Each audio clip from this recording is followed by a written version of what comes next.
మరి ఎవరైతే ఖద్ అఫ్లహ మన్ జక్కాహా, ఎవరైతే తన ఆత్మను శుద్ధి చేసుకున్నాడో వాడు సాఫల్యం పొందుతాడు.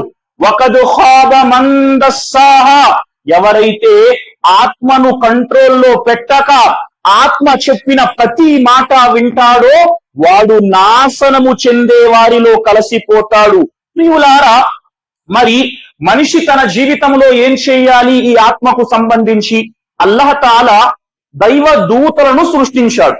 దైవ దూతలలో అంత మంచి ఉన్నది, దైవ దూతల్లో చెడు లేదు. అల్లాహ్ తాలా శైతాన్ను సృష్టించాడు. శైతాన్లో పూర్తిగా కీడు ఉన్నది, శైతాన్లో మంచి లేదు. మరి అల్లాహ్ తాలా మనిషిని సృష్టించాడు. మనిషిలో మంచి ఉంటుంది, చెడు ఉంటుంది. అలాంటి మనిషి తన జీవితములో నేను చేసే ప్రతి కార్యానికి గాను ప్రళయ దినాన అల్లాహకు సమాధానము చెప్పాలి అన్న భయముతో తన మనస్సు ونعوذ بالله من شرور أنفسنا ومن سيئات أعمالنا من يهده الله فلا مضل له ومن يضلل فلا هادي له وأشهد أن لا إله إلا الله وحده لا شريك له وأشهد أن محمدا عبده ورسوله يا أيها الذين آمنوا اتقوا الله حق تقاته ولا تموتن إلا وأنتم مسلمون يا أيها الناس اتقوا ربكم الذي خلقكم من نفس واحدة وخلق منها زوجها وبث منهما رجالا كثيرا ونساء واتقوا الله الذي تساءلون به والأرحام إن الله كان عليكم رقيبا يا أيها الذين آمنوا اتقوا الله وقولوا قولا سديدا يصلح لكم أعمالكم ويغفر لكم ذنوبكم ومن يطع الله ورسوله فقد فاز فوزا عظيما أما بعد فإن خير الحديث كتاب الله وخير الهدي هدي محمد صلى الله عليه وسلم وشر الأمور محدثاتها وكل محدثة بدعة وكل بدعة ضلالة وكل ضلالة في النار. أعوذ بالله من الشيطان الرجيم. بسم الله الرحمن الرحيم. ونفس وما سواها فألهمها فجورها وتقواها قد أفلح من زكاها وقد خاب من دساها. رب اشرح لي صدري ويسر لي أمري واحلل عقدة من لساني يفقهوا قولي. ربي زدني علما ربي زدني علما اللهم ربي زدني علما سبحانك لا علم لنا إلا ما علمتنا إنك أنت العليم الحكيم. అల్లాహ్ యొక్క శరణు వేడుకుంటూ ఉన్నాను. శైతాన్ యొక్క కీడు నుండి, శైతాన్ యొక్క చేష్టల నుండి రక్షణ పొందుట కొరకు అనంత కరుణామయుడు అపార కరుణా ప్రదాత అయిన అల్లాహ్ పేరుతో ప్రారంభిస్తూ ఉన్నాను. ప్రియమైన ధార్మిక సోదరులారా, ధార్మిక సోదరిమణులారా, అల్లాహ్ సుబ్హానహు వ తఆలా మనందరినీ సృష్టించిన ఈ వాస్తవిక జీవితం ఏమిటి అంటే అల్లాహ్ తాలా ఖురాన్ గ్రంథంలో సెలవిస్తూ ఉన్నారు, వమా ఖలఖతుల్ జిన్న వల్ ఇన్స ఇల్లా లియఅబుదూన్. అల్లాహ్ సుబ్హానహు వ తఆలా జిన్నాతులను మానవులను కేవలం అల్లాహ్ యొక్క ఆరాధన నిమిత్తం మాత్రమే సృష్టించాడు. మరి ఈ ప్రపంచములో ఎంతమంది మానవులైతే వచ్చారో ప్రతి ఒక్కరూ ఆ తరువాత మరణము యొక్క రుచి చూడవలసి ఉన్నది. అల్లాహ్ తాలా ఖురాన్ గ్రంథంలో తెలియజేస్తూ ఉన్నారు, కుల్లు నఫ్సిన్ జాయికతుల్ మౌత్ వ ఇన్నమా తువఫౌన ఉజూరకుం యౌమల్ ఖియామా ఫమన్ జుహ్జిహ అనిన్ నారి వ ఉద్ఖిలల్ జన్నత ఫకద్ ఫాజ్.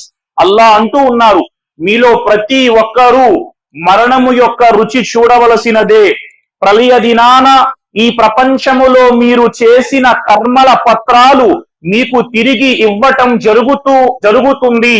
ఆ రోజు ఎవరైతే నరకము నుండి రక్షణ పొంది స్వర్గములోనికి ప్రవేశించారో వారే వాస్తవమైన విజయాన్ని పొందినవారు. వమల్ హయాతు దున్యా ఇల్లా మతాఉల్ గురూర్. ఈ ప్రాపంచిక జీవితము మోసపుచ్చే జీవన సామాగ్రి తప్ప మరేమీ కాదు ప్రియులారా. మరి ఆ ప్రళయ దినాన మానవుడు సాఫల్యం పొందటానికి ఇహలోకపు జీవితములో మనమంతా అనేక రకాల సత్కార్యాలు చేసే ప్రయత్నము చేస్తాం. నమాజులు ఆచరిస్తాం, జకాతు చెల్లిస్తాం, రమజాను మాసంలో ఉపవాసం పెడతాం. స్తోమత ఉన్నవారు మక్కా నగరానికి వెళ్లి హజ్ యాత్ర చేస్తారు. ఈ ప్రపంచంలో మానవుడు అనేక సత్కార్యాలు చేస్తూ ఉన్నాడు ఆఖిరత్లో స్వర్గాన్ని పొందటానికి. ఆ సత్కార్యాలన్నింటిలో ఒక సత్కార్యము కూడా ఉన్నది ప్రియులారా. దాని ద్వారా మనిషి స్వర్గానికి వెళ్తాడు. ఒక మనిషి ఆరాధన చేస్తున్నాడు, కానీ ఒక రకమైన కార్యాన్ని తన జీవితములో తీసుకురాలేదు.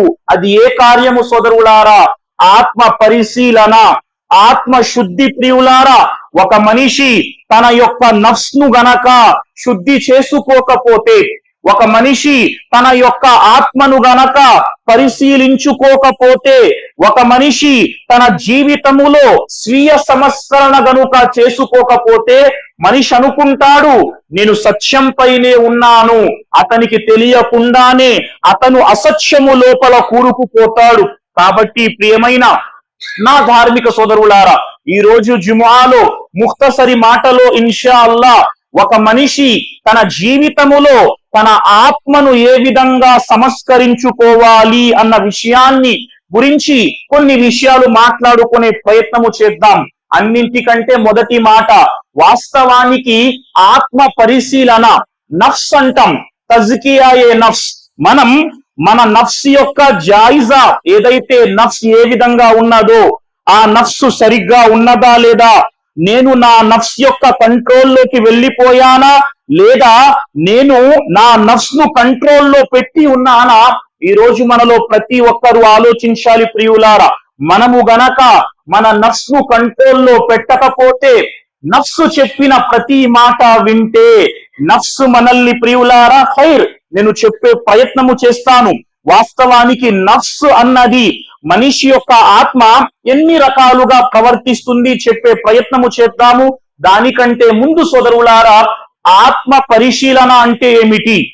అల్లాహ్ తాలా ఖురాన్ గ్రంథములో ఆత్మపై ప్రమాణము చేశారు. అల్లాహ్ ఏమన్నారు? వనఫ్సిం వమా సవ్వాహా. ఆత్మ సాక్షిగా, ఆత్మను పుట్టించిన వాడి సాక్షిగా, ఆత్మ సాక్షిగా, ఆత్మను పుట్టించిన వాడి సాక్షిగా. ఫఅల్హమహా ఫుజూరహా వ తక్వాహా. అల్లాహ్ తాలా ఆ ఆత్మకు దేనిని ప్రసాదించాడు? మంచిని ప్రసాదించాడు, చెడును ప్రసాదించాడు. మనిషి ఆత్మ మంచిగా ఆలోచిస్తుంది, చెడుగా ఆలోచిస్తుంది. మరి ఎవరైతే ఖద్ అఫ్లహ మన్ జక్కాహా, ఎవరైతే తన ఆత్మను శుద్ధి చేసుకున్నాడో వాడు సాఫల్యం పొందుతాడు. వకద్ ఖాబ మన్ దస్సాహా, ఎవరైతే ఆత్మను కంట్రోల్లో పెట్టక ఆత్మ చెప్పిన ప్రతి మాట వింటాడో వాడు నాశనము చెందే వారిలో కలిసిపోతాడు. ప్రియులారా, మరి మనిషి తన జీవితంలో ఏం చేయాలి? ఈ ఆత్మకు సంబంధించి అల్లాహ్ తాలా దైవ దూతలను సృష్టించాడు. దైవ దూతలలో అంత మంచి ఉన్నది, దైవ దూతల్లో చెడు లేదు. అల్లాహ్ తాలా శైతాన్ను సృష్టించాడు. శైతాన్లో పూర్తిగా కీడు ఉన్నది, శైతాన్లో మంచి లేదు. మరి అల్లాహ్ తాలా మనిషిని సృష్టించాడు. మనిషిలో మంచి ఉంటుంది, చెడు ఉంటుంది. అలాంటి మనిషి తన జీవితములో నేను చేసే ప్రతి కార్యానికి గాను ప్రళయ దినాన అల్లాహకు సమాధానము చెప్పాలి అన్న భయముతో తన మనస్సు చెప్పే చెడు కోరికలను తొక్కి పెడతాడో అప్పుడే అతను తన ఆత్మను శుద్ధి చేసుకున్న వాడవుతాడు. అల్లాహ్ తాలా ఖురాన్ గ్రంథంలో ఏం తెలియజేస్తున్నారు? వ అమ్మా మన్ ఖాఫ మఖామ రబ్బిహి వ నహన్ నఫ్స అనిల్ హవా. కలియ దినాన నేను అల్లాహ్ తాలాకు నేను చేసే ప్రతి కార్యానికి సంబంధించిన సమాధానము ఇవ్వాలి అని ఎవరైతే అల్లాహ్కు భయపడి తన మనోవాంఛ చెప్పే చెడు కోరికలకు కళ్ళెం వేస్తాడో వాడే సాఫల్యం పొందుతాడు. ప్రియులారా, ఈరోజు మీరు నేను చేసే ప్రతి కార్యానికి గాను ప్రళయ దినాన అల్లాహ్కు సమాధానము చెప్పాలి. ఆ పని ఏకాంతములో చేసిన నలుగురిలో చేసిన నేను అల్లాహ్కు సమాధానము చెప్పాల్సి ఉంటుంది. ప్రియులారా, ఎవరైతే తన ఆత్మ మాట వింటారో వాడు నాశనం చెందుతాడు. ఆత్మ ఏమంటుంది ప్రియులారా? జుమా కోసం ఎందుకు 1 గంటకి ముందు మస్జిద్కు వెళ్ళాలి?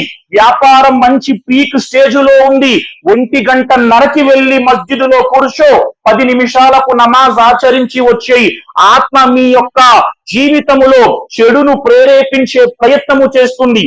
లేదు లేదు, జుమా దినాన అల్లాహ్ తాలా అజానుకు ముందు మస్జిద్కు వెళ్లి హాజరవ్వటం గురించి అల్లాహ్ మరియు అల్లాహ్ ప్రవక్త బోధించి ఉన్నారు. నాకు పుణ్యాలు కావాలి, ఒక అరగంట వ్యాపారం పోయింది, తరువాత ఇన్షాల్లా అల్లాహ్ బరకత్ ప్రసాదిస్తాడు. తన ఆత్మను కంట్రోల్ చేసేవాడు సాఫల్యం పొందుతాడు. ప్రియులారా, శైతాన్ షిర్క్ చేశాడా? శైతాన్ బిద్అత్ చేశాడా? శైతాన్ తన ఆత్మ మాట విన్నాడు. ఎప్పుడైతే అల్లాహ్ తాలా ఆదం అలైహిస్సలాం ను సృష్టించి దైవదూతలందరితో చెప్పాడు, ఆదం ముందు మీరు సజ్దా చేయండి. దైవదూతలందరూ ఆదం అలైహిస్సలాం ముందు సజ్దా చేశారు. ఒక్క శైతాన్ ఇబ్లీస్ చేయలేదు. అల్లాహ్ ఇబ్లీస్ తో ప్రశ్నించాడు, అల్లా తస్జుదా అల్లా తస్జుదా, నువ్వెందుకు సాష్టాంగము చెయ్యలేదు అని అల్లాహ్ ప్రశ్నిస్తే ఇబ్లీస్ ఏం సమాధానము చెప్పాడు? ఖలకతహు మిన్ తీన్ వ ఖలకతని మిన్ నార్. ఏం చెప్పాడండి ఇబ్లీస్? మొదటి మాట ఇబ్లీస్ ఏం చెప్పాడు? అనా ఖైరుం మిన్హు, నేను ఆదము ముందు సజ్దా ఎందుకు చెయ్యాలి? నేను ఆదము కంటే శ్రేష్ఠుడిని, నేను ఆదము కంటే శ్రేష్ఠుడిని. నువ్వు ఆదమును మట్టితో సృష్టించావు, నన్ను నువ్వు అగ్నితో సృష్టించావు. అల్లాహ్ యొక్క మాట ముందు తన యొక్క ఆత్మ చెప్పిన మాటకు ఇబ్లీస్ ప్రయారిటీ ఇచ్చాడు. ప్రియులారా, ఇబ్లీస్ అల్లాహ్ చే ధూత్కరించబడ్డాడు. ఈరోజు నేను నా జీవితములో నా మనస్సు చెప్పే మాటకు ప్రయారిటీ ఇస్తున్నానా, లేక అల్లాహ్ తాలా యొక్క ఆజ్ఞకు ప్రయారిటీ ఇస్తున్నానా? ఈరోజు మనలో ప్రతి ఒక్కరూ ఆలోచించుకోవాలి సోదరులారా. ఆత్మ అన్న విషయం మామూలు వ్యవహారము కాదే. ఏమనుకున్నారు? ఆత్మ మనిషిని ఏ విధంగా చెడులో లాగుతుందంటే ఉలమాలు రాస్తూ ఉన్నారు. నేటి ప్రపంచములో మనిషి సాధారణంగా ఎన్ని కార్యాలతో పోరాటము చేయాలండి? ఒకటి ప్రియులారా, ప్రపంచం యొక్క ఫిత్నాతో మనం పోరాటము చేస్తూ మన దీన్ను రక్షించుకోవాలి. 2, శైతాన్ యొక్క కుట్రలతో మన జీవితాన్ని మనం రక్షించుకోవాలి. 3, నఫ్సే అమ్మారా. నఫ్సే అమ్మారా అంటే అర్థం ఏంటండి? మనిషి ఆత్మ ఎన్ని రకాలుగా పనిచేస్తుంది? మనిషి ఆత్మ 3 రకాలుగా పనిచేస్తుంది. మొదటిది నఫ్సే అమ్మారా. నఫ్సే అమ్మారా, చెడు చెయ్యయ్యా పర్వాలేదు, నువ్వు ఎన్ని చెడులు చేసినా పర్వాలేదు, మనల్ని చెడు వైపునకు ప్రోత్సహించే ఆత్మ నఫ్సే అమ్మారా. యూసుఫ్ అలైహిస్సలాం ఎప్పుడైతే అజీజ్ యొక్క భార్య యూసుఫ్ అలైహిస్సలాంతో చెడు కార్యము చెయ్యటానికి ప్రయత్నించిందో యూసుఫ్ అలైహిస్సలాం ఏమన్నారు? నేను గనుక నఫ్సే అమ్మారా యొక్క మాట విని ఉంటే నేను చెడు చేసి ఉండేవాడిని. మనిషిని నఫ్సే అమ్మారా ఏం చేస్తుంది? చెడు చెయ్యమని ప్రోత్సహిస్తుంది. రెండవది నఫ్సే లవ్వామా. నఫ్సే లవ్వామా దేనినంటారు? ఎప్పుడైతే మనిషి చెడు చేస్తూ ఉంటాడో, అరే నువ్వు చేస్తున్న పని తప్పయ్యా, ఈ పని మంచిది కాదు, ఈ పని అల్లాహ్ నిషేధించాడు, ఈ పనిలో తప్పుంది అని మిమ్మల్ని ప్రశ్నించే ఆత్మను నఫ్సే లవ్వామా అంటారు.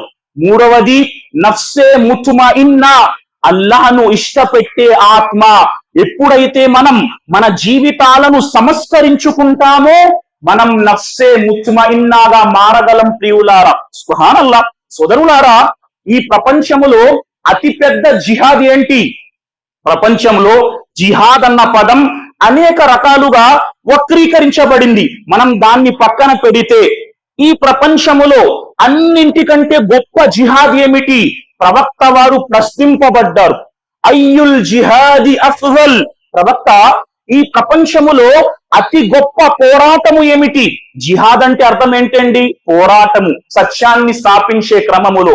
ప్రవక్త వారు ప్రశ్నింపబడ్డారు, ఈ ప్రపంచములో అత్యంత గొప్ప పోరాటము జిహాద్ ఏమిటి?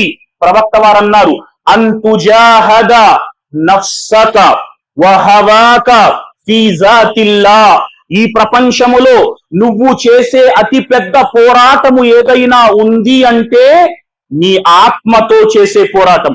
ఆత్మ ఇప్పుడు అంటుంది, జుమా వచ్చాం మాషాల్లా. అనేక మంది ముస్లిం సోదరుల అలవాటు ఏమిటంటే జుమాలో శుభ్రంగా పడుకుంటారు అరగంట. అనేక మంది కామన్లీ ముస్లింల పరిస్థితి ఏంటంటే జుమా దినము మన జీవితాలలోకి హిదాయత్ ప్రవేశించేదనం. కానీ ఎక్కువ మంది ముస్లిం సమాజం ఇల్లా మర్రహిమల్లా, ఇల్లా మాషా అల్లా, కొంతమంది జుమా దినాన లాభాన్ని పొందే ప్రయత్నము చేస్తారు. చాలా మంది సుబ్హానల్లా, జుమాకి వచ్చామంటే మన పని ఇంకేంటండి? ఆ 40 నిమిషాలు ఒక చక్కటి కునుకు తీయటం, సుబ్హానల్లా, నమాజ్ అయిన వెంటనే ప్రశాంతంగా ఇంటికి వెళ్ళటం. మన ఆత్మను సంస్కరించుకోమా? జుమాకి ఎందుకు వస్తున్నామండి? కాలక్షేపము కోసమా? పడుకోవటానికా? విశ్రాంతి తీసుకోవటానికా? జుమా దినం అన్నది మన జీవితములో వారాంతపు ప్రసంగము ద్వారా మన విశ్వాసాన్ని మనం పరిరక్షించుకోవటానికి, అల్లాహకు భయపడటానికి, ఆఖిరత్కు దగ్గర కావటానికి ఈరోజు ముస్లిం సమాజం ఖైర్.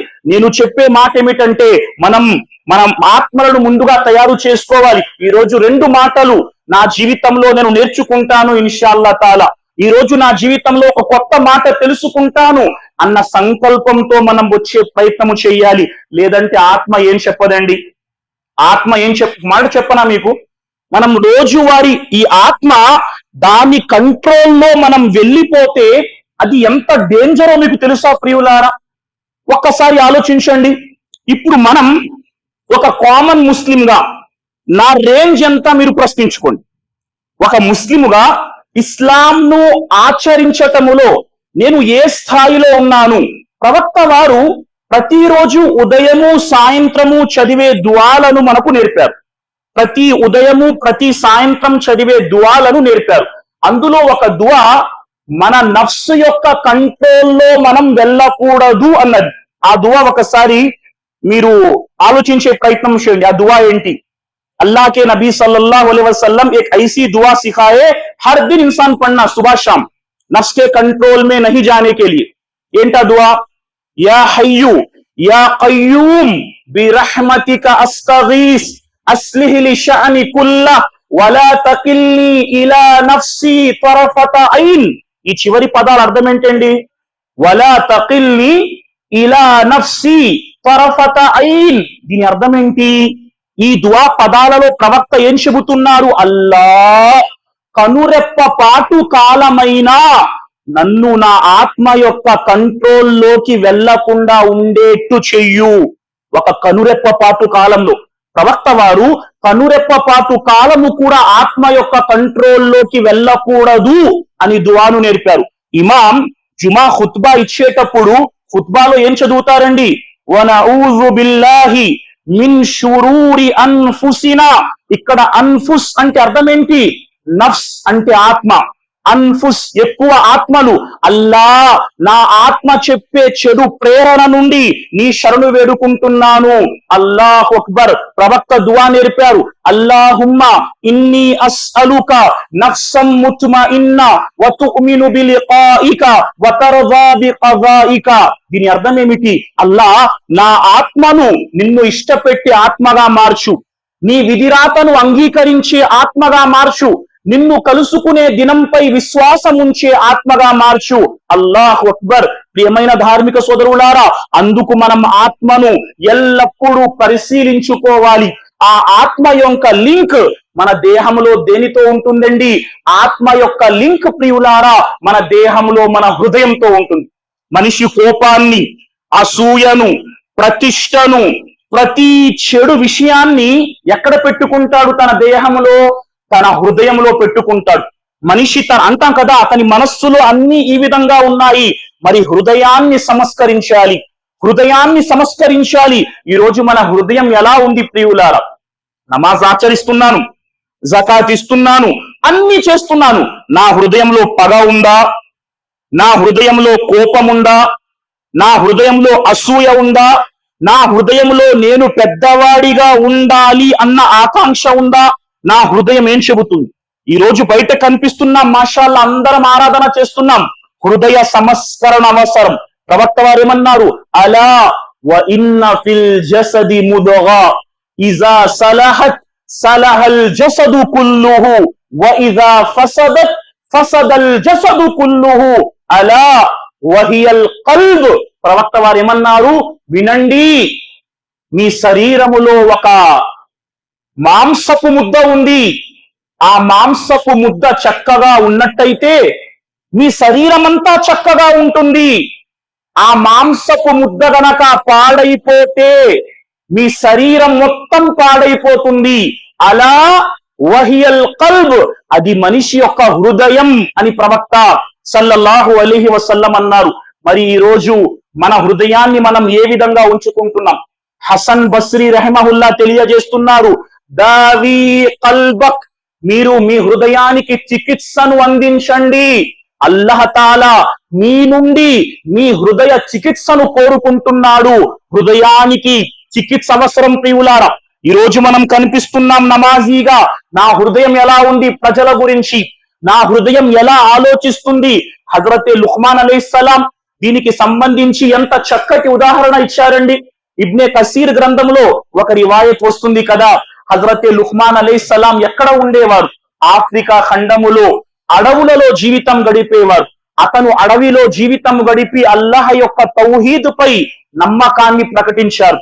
ఒక రోజు ఒక దొంగల ముఠా హజరతే లుక్మాన్ అలైహిస్సలాం వారిని పట్టుకొని తమ ఖైదీగా ఒక వ్యక్తికి అమ్మి వేసింది. ఆ వ్యక్తి చాలా మంచివాడు, యజమాని. ఒక రోజు లుక్మాన్ అలైహిస్సలాంతో చెప్పాడు, లుక్మాన్, నువ్వు వెళ్ళి ఒక మేకను కోసి మేక దేహము నుండి అత్యంత పరిశుద్ధమైన 2 అవయవాలు తీసుకొనిరా అని లుక్మాన్ వారికి ఆజ్ఞాపించాడు. హజరతే లుక్మాన్ అలైహిస్సలాం వెళ్ళారు, మేకను కోశారు. మేక దేహము నుండి దాని నాలుక, దాని హృదయాన్ని తీసుకొని వచ్చారు. అత్యంత పరిశుద్ధమైన అవయవాలు అంటే. కొన్నాళ్ళు గడిచాయి.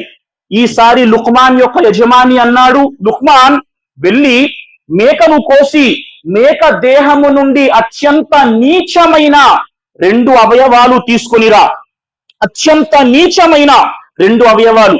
హజరత్ లుక్మాన్ అలైహిస్సలాం వెళ్ళారు, మేకను కోశారు. మేక దేహము నుండి తిరిగి 2 అవయవాలు తీసుకొచ్చారు. తిరిగి అదే నాలుక, అదే హృదయాన్ని తీసుకొచ్చారు. లుక్మాన్ వారి యజమాని ప్రశ్నించాడు, లుక్మాన్, మేక శరీరములో అత్యంత పరిశుద్ధమైన అవయవాలు అంటే మేక యొక్క నాలుకను, హృదయాన్ని తీసుకొని వచ్చావు. మేక దేహములో అత్యంత నీచమైన అవయవాలు అనగా అదే నాలుక, అదే హృదయాన్ని తీసుకొచ్చావు. ఏంటి సంగతి? హజరతే లుక్మాన్ అలైహిస్సలాం అన్నారు, అయ్యా, ఈ ప్రపంచములో ఎప్పటి వరకైతే మనిషి యొక్క నాలుక, మనిషి హృదయము చక్కగా ఉంటాయో వీటికి మించి గొప్ప అవయవం ప్రపంచంలో లేదు. ఎప్పుడైతే ఈ నాలుక, ఈ హృదయము పాడైపోతాయో వీటికి మించి చెడ్డ వస్తువు లేదు అని హజరతే లుక్మాన్ అలైహిస్సలాం చెప్పటం జరిగింది ప్రియులారా. మరి ఈ రోజు మనం హృదయాన్ని రక్షించుకుంటున్నామా? ఈ హృదయం రోగగ్రస్తమైపోతుంది. ఈ రోజు మనం వాస్తవంగా ఎంతవరకు హృదయాన్ని పరిరక్షించుకోవాలో రక్షించుకున్నామా? అల్లాహు అక్బర్. ఇబ్నుల్ ఖయ్యిం రహిమహుల్లా అంటారు, మనిషి హృదయం ఎలా పాడవుతుందండి? మనిషి హృదయం ఎలా పాడవుతుంది? ఇక్కడ హృదయం పాడవటం అంటే స్టంట్ వేయటం, బైపాస్ చేయటం కాదు. ఈమాన్ పరంగా మనిషి హృదయం ఎలా పాడవుతుంది? మనిషి అనుకుంటాడు, నేను నమాజ్ పడతాను, కానీ వాడి నమాజులో ఏదైతే అల్లాహతో సంబంధం ఉండాలో అలాంటి సంబంధం ఉండదు. త్వరగా వస్తాడు, మస్జిద్ లో 2 సజ్దాలు చేస్తాడు, వెళ్ళిపోతాడు. ఎప్పుడు మనిషి హృదయం అల్లాహ్ పట్ల ఈమాన్ నుండి దూరమవుతుంది? మొదటి మాట ఇమాం ఇబ్నుల్ ఖయ్యిం రహిమహుల్లా తెలియజేస్తున్నారు, ముఫ్సిదాతుల్ కల్బి ఖంస, 5 విషయాల ద్వారా మనిషి హృదయం పాడైపోతుంది. మొదటి మాట కస్రతుల్ ఖుల్ఫ, ఎక్కువ సోషలైజ్ అయ్యే ప్రయత్నము చేయటం. అనవసరంగా ఈరోజు చూసారా సోషలైజ్, మొత్తం జమానా సోషల్ మీడియా అయిపోయింది. ప్రజలు 24 గంటలు తమను తాము సోషల్ మీడియాలో ఉంచే ప్రయత్నము చేస్తారు. దాని వలన ఏమాత్రము లాభము లేదు. లాభము కలిగిందంటే పర్వాలేదు, ఎలాంటి లాభము లేకుండా సోషలైజ్ అయ్యే పని. నా ఫోటో పెట్టడం, నా ఫోటోకు 10 లైకులు రావాలి, నా ఫోటోకు 10 కామెంట్లు రావాలి. ఇది ఎక్కడి అనారోగ్యమో నాకు అర్థము కావటం లేదు. ఎవరైనా దీనిలో ఉన్న రహస్యం చెప్పే ప్రయత్నము చేయవచ్చు. ఈరోజు ప్రతి ఒక్కడు నన్ను నేను కేవలం సోషలైజ్ చేసుకోవటంలో ఇందులో ఎలాంటి ఘనత లేదు, ఎలాంటి లాభము లేదు. అల్లా రక్షించుగాక. స్త్రీలలో కూడా ప్రవేశించింది ఫిత్నా ప్రియులారా, అల్లా రక్షించుగాక. ఇంతకు ముందు మన సమాజంలో ఎవరైనా తమ స్త్రీల ఫోటోలు బయటకు వెళితే మహా అపరాధంగా భావించేవారు. ఈ రోజు నమాజీ డీపీ చూస్తే భార్యతో కలిసి నిలబడ్డ ఫోటో డీపీలో పెట్టే ప్రయత్నం. అల్లా అల్లా ప్రియులారా, అనవసరంగా సోషల్ మీడియాలో ఎక్స్పోజ్ అయ్యే ప్రయత్నము, అనవసరంగా అటువైపు వెళ్లే ప్రయత్నము చేయకూడదు. రెండవ మాట అల్ ఇస్రాఫు ఫిత్తాం, ఎక్కువగా తినటం. ప్రియులారా, ఒక మనిషి హృదయం ఎప్పుడు పాడవుతుంది? అల్లా రక్షించుగాక. నేను ఈ ప్రపంచములో పుట్టాను తినటానికి అన్నట్టు. కొంతమంది ప్రపంచములో పుట్టానండి తినటానికి అన్నట్టు, తిండి మీద ధ్యాస. అనవసరంగా ఎక్కువ తింటే ఇమాం షాఫీ రహిమహుల్లా తెలియజేస్తారు, అతిగా తినటం మనిషి దేహాన్ని బద్ధకంగా మార్చేస్తుంది, మనిషిలో చలనాన్ని తగ్గించేస్తుంది. అతిగా తింటే అల్లా ఆరాధనలో మనిషి విపరీతంగా చురుకుదనం లేనివాడైపోతాడు. ఖైర్, సమయం లేదు ప్రియులారా. మూడవ మాట ఇమాం ఇబ్నుల్ ఖయ్యిం తెలియజేస్తున్నారు, కస్రతున్ నౌమ్, ఎప్పుడు చూసినా పడుకోవటం. ఫజర్ నమాజ్ లేదు, ఏంటయ్యా పడుకుంటున్నాను. అరే, పడుకోవటం ధర్మసమ్మతం, కానీ నమాజులు విడిచిపెట్టేంతగా జీవితములో నిదురా నిదురా నిదురా. తెలుసుకో, నీ హృదయంలో నిఫాక్ చేరిపోయింది, నీ హృదయంలో అల్లాహ్ పట్ల ఈమాన్ ఉండాల్సిన స్థాయిలో లేదు అన్న మాట తెలుసుకో. ఇక 4వ మాట సోదరులారా, అత్తఅల్లుక్ బిగైరిల్లా, అల్లాహ్తో సంబంధము కాకుండా ప్రపంచంతో సంబంధం, కేవలం సంబంధం. వాడి మాటలలో దునియా, వాడి మాటలలో దునియా, వాడి చేతులలో దునియా. ఎప్పుడైనా ఆఖిరత్లో నేను స్వర్గానికి వెళ్ళటానికి ఈ పని చేస్తాను అన్న మాట రాదు. ఓన్లీ ప్రపంచంలో డబ్బు సంపాదించే మాట. మన హృదయం పాడైనట్టు లెక్క ప్రియులారా. ఇక 5వ మాట ఇబ్నుల్ ఖయ్యిం రహిమహుల్లాహు తఆలా తెలియజేస్తూ ఉన్నారు సోదరులారా, అత్తమన్నీ, ఎక్కువ కోరికలు, కేవలం ప్రాపంచిక కోరికలు. స్వర్గానికి వెళ్ళటానికి కోరుకోను, కేవలం ప్రపంచం యొక్క కోరికలు. వీటి ద్వారా మన హృదయం పాడైపోతుంది ప్రియులారా. 2వ మాట ఇమాం ముహమ్మద్ బిన్ వాసే రహిమహుల్లా తెలియజేస్తారు, 4 పనుల వలన మనిషి హృదయంలో నిఫాక్ చేరిపోతుంది. ఆ 4 పనులేమిటి? మొదటి పని పాపాలు చేయటం. పాపాలు. ఒక వ్యక్తి మద్యము తాగుతున్నాడు, తాగుతూనే ఉన్నాడు. ఒక వ్యక్తి వ్యభిచారము చేస్తున్నాడు, చేస్తూనే ఉన్నాడు. ఎప్పుడు నీ హృదయము తెరుచుకుంటుంది? ఇబ్నే ముబారక్ రహిమహుల్లా, ఇమాం ముజాహిద్ రహిమహుల్లా అంటారు, మనిషి హృదయం అరచేతిని పోలి ఉంటుంది. మనిషి హృదయం అరచేతి వలె స్వచ్ఛంగా ఉంటుంది. మనిషి ఒక పాపము చేస్తే వాడి ఒక వేలు ముడుచుకుంటుంది, ఇంకొక పాపం చేస్తే ఇంకొక వేలు ముడుచుకుంటుంది. మనిషి పాపాల ద్వారా వాడి హృదయం పిడికిలిగా, ఎలాంటి చలనము లేనిదిగా అయిపోతుంది ప్రియులారా. అల్లాహు అక్బర్. పాపాలు విడిచిపెట్టాలి. ముహమ్మద్ బిన్ వాసే తెలియజేస్తున్నారు, 2వ మాట, మనిషి హృదయం ఎప్పుడు పాడైపోతుందంట? మూర్ఖులతో వాదన చేసుకుంటూ ఉండటం. మూర్ఖులతో వాదన, ఎలాంటి లాభము లేని వాదన మన హృదయాన్ని పాడు చేస్తుంది. 3వ మాట పరస్త్రీలతో ఎక్కువ మాట్లాడటం. గైర్ మెహరం స్త్రీ ఈరోజు అలవాటైపోయింది.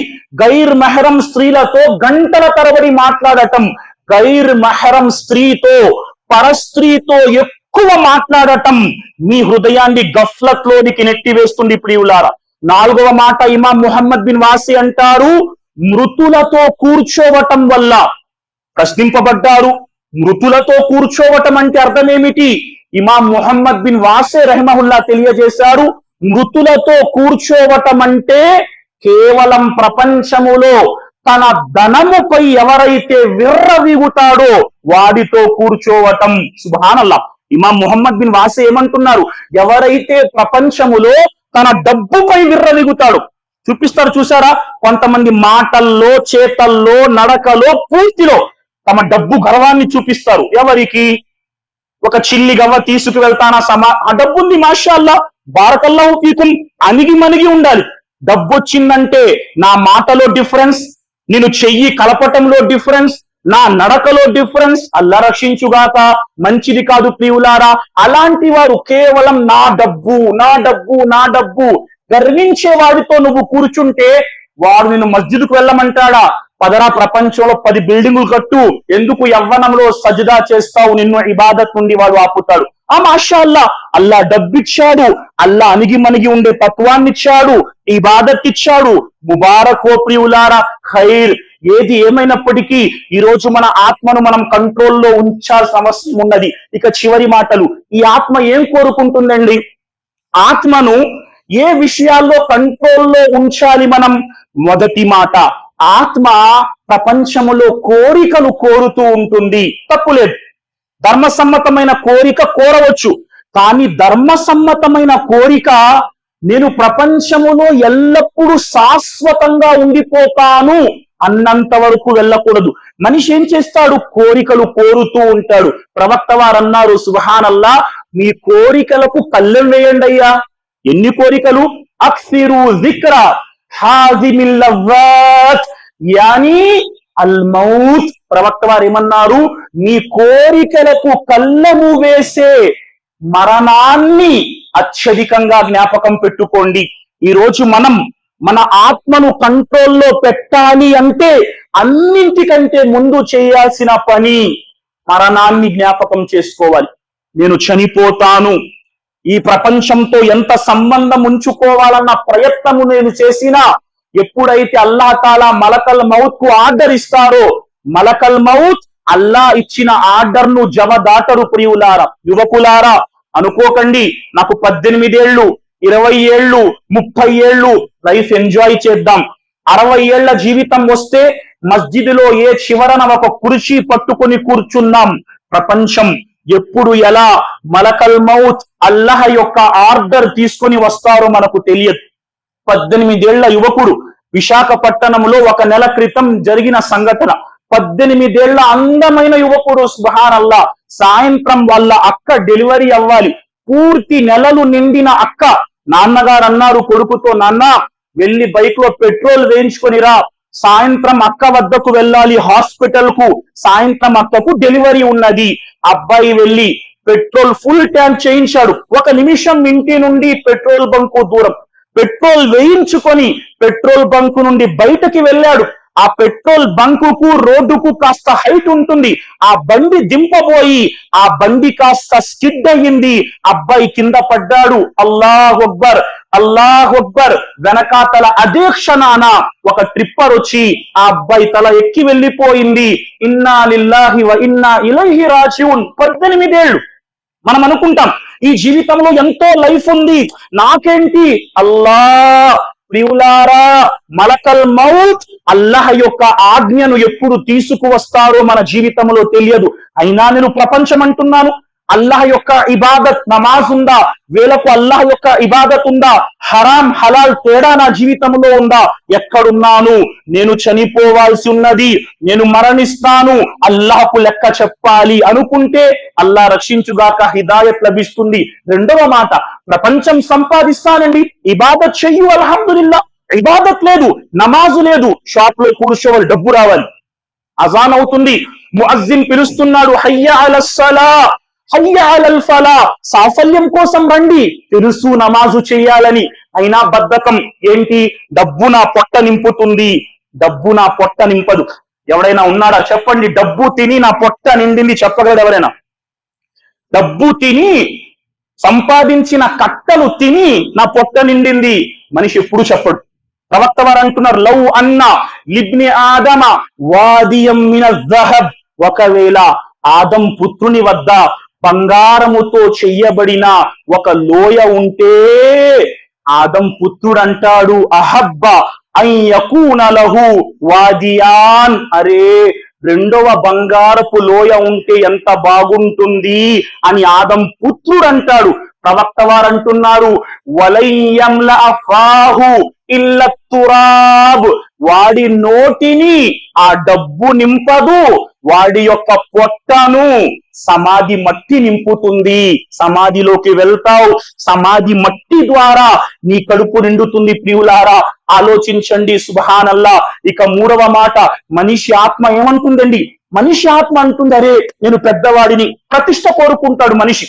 కొంతమందిలో ఇలా ఉంటుంది, నాకు పేరు కావాలి, నా పేరులో ఎవరైనా కాస్త తగ్గిస్తే కోపం వస్తుంది, గౌరవించాలి నన్ను. అయ్యా కొంతమంది ఉంటారు, నేను పెద్దవాడిని, నేను ఎవ్వరికి సలాం చెప్పను, నాకు వచ్చి ప్రజలు సలాం చెప్పాలి. నువ్వెక్కడ పెద్దవాడవు? గౌరవం అల్లాకు చెందుతుంది, అల్లా ప్రవక్తకు చెందుతుంది. మనం ఏం చేస్తాం? కొన్ని సందర్భాలలో ఎవరైనా మన గౌరవంలో చిన్న లోపము చేస్తే అల్లా రక్షించుగాక ఆ పని అయిపోయింది. మన ఇక్కడ కల్చర్ లో వివాహాలకు పిలవటానికి వెళ్తే అబ్బా కాళ్ళు చేతులు పట్టుకొని వారి ముందు వినయ విధేయతలో పిలవాలి. ఏదైనా పెళ్లి జరిగితే ఎవరింట్లోనైనా అమ్మాయి వాళ్ళ నాన్న ఎన్ని కష్టాలు భరిస్తాడంటే పెళ్లిలో వాణ్ణి గౌరవించాలి, వీణ్ణి గౌరవించాలి. అల్లాహు అక్బర్. ఎందుకు? మనస్సును కంట్రోల్ చేయలేము. నేను గౌరవాన్ని కోరుకునేవాడిన మహాప్రవక్త సల్లల్లాహు అలైహి వసల్లం వద్దకు ఒక యూదుడు వచ్చాడు. యూదుడు వచ్చి చెప్పాడు, అస్సలాము అలైక యా ముహమ్మద్, ఓ ముహమ్మద్ అస్సలాము అలైకుం అన్నాడు. పక్కనే ప్రవక్త వారి శిష్యుడు హజరతే సౌబాన్ రదియల్లాహు తాలా అను ఉన్నారు. హజరతే సౌబాన్ వచ్చారు, వచ్చి అన్నారు, ఏంటయ్యా యా ముహమ్మద్ అంటావు, యా రసూల్ అల్లా అని పిలవలేవు? అల్లాహు అక్బర్. ఒక దెబ్బ కొట్టారు. ఇంతలో ప్రవక్త వారు వచ్చారు. ఏంటి సంగతి, ఏం జరుగుతుంది? హజరతే సౌబాన్ అన్నారు, చూడండి ప్రవక్త, యూదుడు అన్నాడు నేనేం తప్పు చేశాను, యా ముహమ్మద్ అని పిలిచాను, తల్లి తండ్రి ముహమ్మద్ అనే పేరు పెట్టారు కదా అని యూదుడు చెబుతున్నాడు. ఇంతలో ప్రవక్త వచ్చి ప్రశ్నించారు, ఏం జరుగుతుంది అన్నాడు. యూదుడు, నేను యా ముహమ్మద్ అని పిలిస్తే మీ వాడు కొడుతున్నాడు. ప్రవక్త అన్నారు, అయ్యా నా తల్లి తండ్రి నాకు ముహమ్మద్ అన్న పేరే పెట్టారు, చెప్పండి మీ ప్రశ్న ఏమిటి? ప్రవక్త వారు సుబ్హానల్లా తనను తాను తగ్గించుకున్నారు. యా రసూలల్లా అని పిలవలేదే అని ప్రవక్త తగువు పెట్టుకునే ప్రయత్నము చెయ్యలేదు. ఈ రోజు మనల్ని మనం తగ్గించుకునే ప్రయత్నము చేయాలి. ఈ రోజు మనం అనుకుంటాం, నేను పెద్ద. ఎవరయ్యా పెద్ద? ఎవరు పెద్ద? ఇద్దరు కలిశారు, నేను పెద్ద, నాకు సలాం చెప్పాలి, నా ఈగో హర్ట్ అవుతుంది నేను సలాం చెబితే. సలాం చెప్పటంలో ఈగోనా? అల్లా రక్షించుగాక. అక్కడ పెద్ద ఎవరండి? అక్కడ పెద్ద ఎవరు? ఇద్దరు కలిస్తే వారిద్దరిలో పెద్ద ఎవరు అల్లాహ్ దృష్టిలో? ప్రవక్త వారు ప్రశ్నింపబడ్డారు, అర్రజులాని యల్తకియాని అయ్యుహుమా యబ్దవు బిస్సలాం. ప్రవక్త, ఇద్దరు వ్యక్తులు పరస్పరం కలుసుకున్నారు, వారిద్దరిలో ఎవరు ముందుగా సలాం చెప్పాలి? ప్రవక్త వారన్నారు, ఊలాహుమా బిల్లా, వారిద్దరిలో ఎవరు అల్లాహ్ దృష్టిలో గొప్పవారో వారు ముందుగా సలాం చెబుతారు. నఫ్స్ అంటుంది, నేను సలాం చెప్పడం ఏంటి, నేను గొప్పవాడిని, నేను పెద్దవాడిని. ప్రవక్త అంటున్నారు, సలాం చెప్పేవాడు అల్లా దృష్టిలో గొప్పవాడు. ఈ రోజు మన నఫ్స్ ఏమంటుంది? చాలా మంది ప్రయత్నం చేస్తూ ఉంటాం, ఏదైనా చిన్న పొరపాటు జరిగితే పెద్ద తగువుగా మార్చే ప్రయత్నం మనలో తక్కువ లేదు. కలహాలు పెంచే ప్రయత్నము చేయకండి, దీనితో లాభము లేదు. ఒక చిన్నది ఏదైనా కనిపిస్తే ఇంత పెద్ద తగువు చేసే ప్రయత్నం, ఇంత పెద్ద కలహం జగడం వెళ్ళేంత ప్రయత్నం లేదే.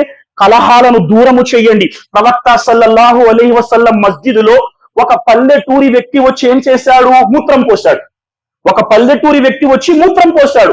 సహాబాలు ఏం చేశారు? అతని చుట్టూ వెళ్ళిపోయి అతన్ని దండిస్తున్నారు.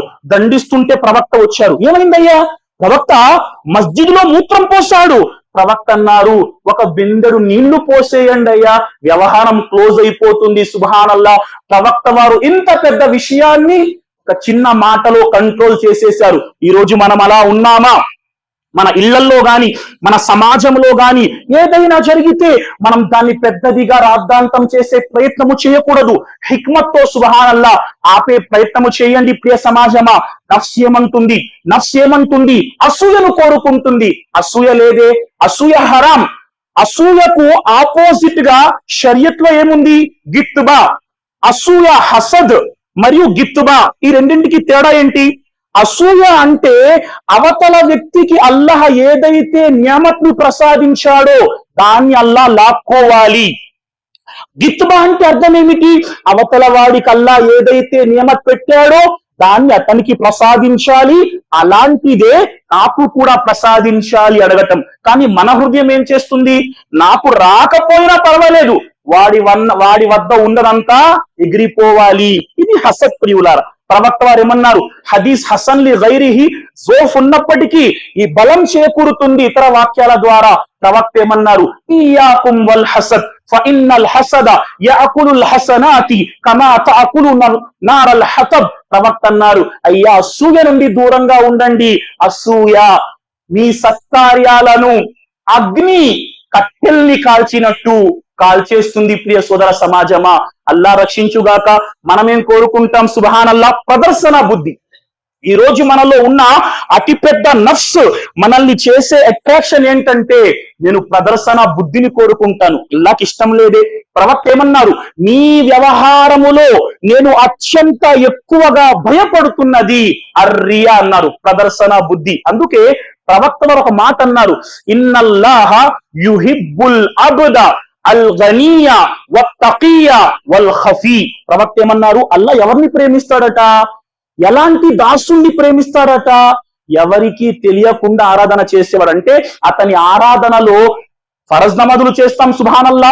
మస్జిద్ లో నమాజ్ రియాలోకి రాదు, గురువు గారు చెప్పారు మస్జిద్ లో నమాజ్ చేయం. కానీ తన ఆరాధన ప్రపంచానికి చూపించే ప్రయత్నము చేయని వాడు అల్లా దృష్టిలో గౌరవనీయుడు. ప్రియులారా, ఈ రోజు మరి నేను నా ఆత్మను ఏ విధంగా కంట్రోల్ చేస్తున్నాను? అల్లా ఇచ్చిన దానితో సంతృప్తి పడటం మన ఆత్మకు నేర్పించాలి.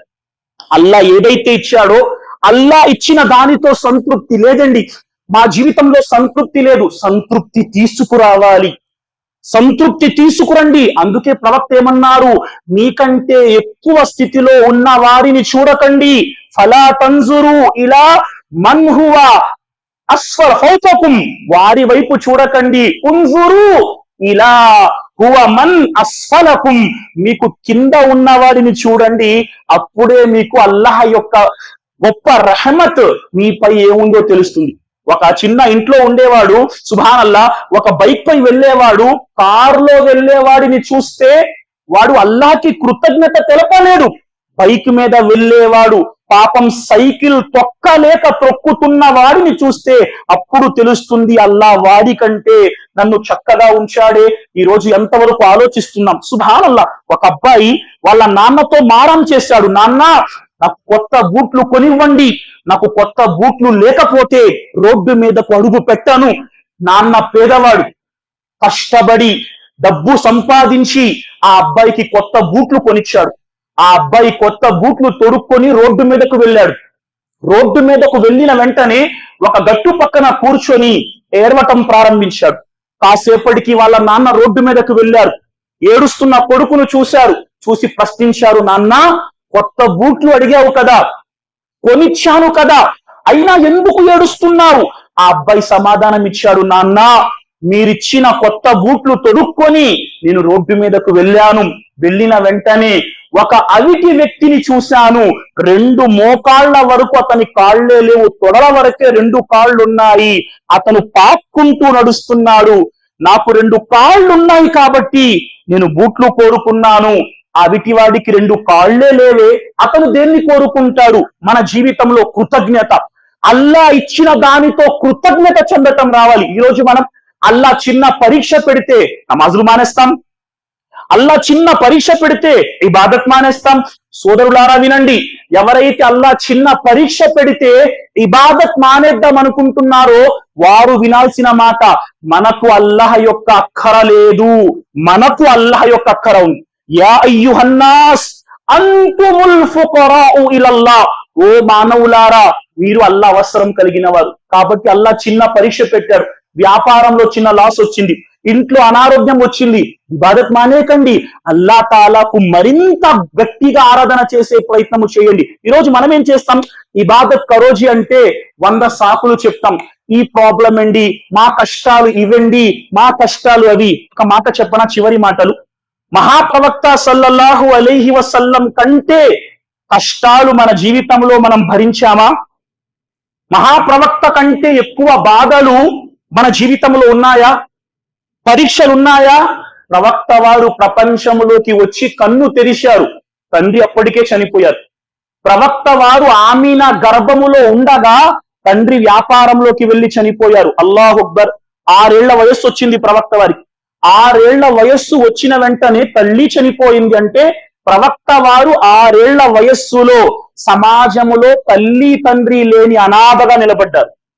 ఈ రోజు మన సమాజంలో ఎవరైనా ఉన్నారా? 6 ఏళ్ల వయస్సు గురువు గారు, నాకు మా తల్లి చనిపోయింది, తండ్రి చనిపోయిన అనాథగా నిలబడ్డాను సమాజంలో. అల్లాహు అక్బర్. ప్రవక్త సల్లల్లాహు అలైహి వసల్లం వారికి అల్లాహ్ తాలా 7 సంతానాన్ని ప్రసాదించాడు. 4 ఆడ సంతానం, 3 మగ సంతానం. ఒక మాట మీకు తెలుసా? ప్రవక్త వారి 7 సంతానములో 6 సంతానం ప్రవక్త కళ్ళ ముందు చనిపోయారు. ప్రవక్త యొక్క 7 సంతానంలో హాసిం ప్రవక్త కొడుకు 17 మాసాలకు చనిపోయారు. ఇబ్రాహీం 18 మాసాలకు చనిపోయారు. అబ్దుల్లా 4 సంవత్సరాలకు చనిపోయారు. ప్రవక్త వారి ఆడ కూతుర్లలో ఒక ఆడ అమ్మాయి సుబ్హానల్లా, ఎవరు? రుకయ్య 22 ఏళ్ల వయస్సుకు చనిపోయింది. ఉమ్మే కుల్సుం 27 ఏళ్ల వయస్సుకు చనిపోయింది. జైనబ్ 29 సంవత్సరాల ప్రాయంలో చనిపోయింది. ఎవరి ముందు? కన్న తండ్రి ముందు. 7 సంతానంలో 6 చనిపోయారు. ప్రవక్త వారు బాధపడలేదు అల్లాహ్ యొక్క విధిరాతపై. ప్రవక్త నమాజు చేస్తున్నారు కాబా ముందు. అబూ జహల్ చెప్పాడు, అరే ముహమ్మద్ సజదాలో ఉన్నాడు, ఎవరు ముహమ్మద్ యొక్క వీపుపై ఆడ ఒంటె ఒక బోటీని పెడతారు? ప్రవక్త వారు సజదాలో ఉండగా ఆడ ఒంటె కొయ్యబడింది. ఆడ ఒంటె ఒక బోటీ తీసుకొచ్చి ప్రవక్త వీపుపై పెట్టారు. ప్రవక్త వారు తల పైకెత్తలేకపోతున్నారు. ఎవరో చెప్పి ఫాతిమాకు చెబితే ఆమె వచ్చి తండ్రి యొక్క వీపుపై బోటీ తొలగించింది. ప్రవక్త వారు నమాజ్ ఆచరిస్తున్నారు. అబూ లహబ్ యొక్క భార్య ఉమ్మే జమీల్ ప్రవక్త యొక్క ముఖంపై మేక పేగులు విసిరింది. ప్రవక్త తుడుచుకుంటూ ఇబాదత్ చేశారు. ప్రవక్త వారిపై చేతబడి ప్రయోగం జరిగింది. ప్రవక్త వారిపై హత్యా ప్రయత్నం జరిగింది. తన ఇంట్లో ఉండగా హిజ్రత్ చేసిన రాత్రి 11 మంది మక్కా సర్దారులు ప్రవక్త ఇంటి బయట కూర్చుని మర్డర్ చేయడానికి ప్రయత్నించారు. అల్లాహు అక్బర్. ప్రవక్త వారు ఖైబర్ వెళ్లారు. ప్రవక్త వారికి వడ్డించిన మేక మాంసంలో విషం కలపటం జరిగింది. సుబ్హానల్లా. ప్రవక్త వారు తాయిఫ్ నగరానికి వెళ్లారు. 3 మైళ్ళు ప్రవక్త వారిని రాళ్లతో వెంబడించారు తాయిఫ్ ప్రజలు. ప్రవక్త వారి దేహం నుండి రక్తము కారి కాళ్లకు చెప్పులకు మధ్య రక్తం గడ్డ కట్టుకుపోయింది. ఉహుదు యుద్ధ దినాన ప్రవక్త వారి కుడి దంతం విరిగిపోయింది. పెదవులు చిట్లిపోయాయి. కంటి కింద నరం తెగిపోయింది. ప్రవక్త ముఖం నుండి రక్తము కారుతుందే. ఇన్ని పరీక్షలు చూసిన ప్రవక్త ఏ రోజు కూడా అల్లాహకు వ్యతిరేకంగా మాట్లాడలేదే. ఇన్ని కష్టాలు చూసిన ప్రవక్త ఏం చేస్తున్నారు? రాత్రి తహజ్జుద్ చేస్తున్నారు. కామన్ నబియు సల్లల్లాహు అలైహి వసల్లం హత్తా తవర్రత్ ఖదమాహు. ప్రవక్త వారు సుబ్హానల్లాహ్ ఏమైంది? ప్రవక్త ఈ విధంగా నమాజ్ నిలబడ్డారు. హత్తా ఎంతవరకండి? తవర్రమత్ ఖదమాహు. ప్రవక్త 2 పాదాలు కందిపోయాయి. ప్రవక్త వారిని ప్రశ్నించారు, ప్రవక్త మీ ముందు వెనుకటి పాపాలు అల్లాహ్ క్షమించాడు కదా, మీరేంటి రాత్రి మీ పాదాలు కందిపోయేటట్టు నిలబడుతున్నారు? ఇన్ని కష్టాలు చూసిన ప్రవక్త అంటారు, అఫలా అకూను అబ్దన్ షకూరా. నేను అల్లాహకు కృతజ్ఞత తెలిపే దాసునిగా ఉండవద్దయ్యా? ఇన్ని కష్టాలు చూసిన ప్రవక్త ఏమంటున్నారు? అల్లాహకు కృతజ్ఞత తెలిపే దాసునిగా నేను ఉండవద్దా? ఈరోజు మనం ఎక్కడున్నాం? మన జీవితాలు అల్లాహకు కృతజ్ఞత తెలపటంలో మనం ఉన్నామా? అల్లాహ్ యొక్క ఉసూల్, అల్లాహ్ సూత్రం ఏముంది అల్లాహ్ తాలా వద్ద? అల్లాహు అక్బర్. లఇన్ షకర్తుం లఅజీదన్నకుం. మీరు అల్లాహకు కృతజ్ఞత తెలపండి, అల్లాహ్ మరింతగా ఇస్తాడు. కాబట్టి మన నఫ్స్ ను మనం ప్రతి సమయంలో దాన్ని ఖురాన్, హదీస్ మరియు ప్రవక్త జీవితపు వెలుగులో ఉంచే ప్రయత్నము చేయాలి. అప్పుడే ఇన్షాల్లా మనం చక్కటి జీవితాన్ని గడపగలం. అల్లాహ్ తాలా మనందరికీ మన ఆత్మను కంట్రోల్లో పెట్టే భాగ్యాన్ని ప్రసాదించుగాక. ఆమీన్ యా రబ్బల్ ఆలమీన్.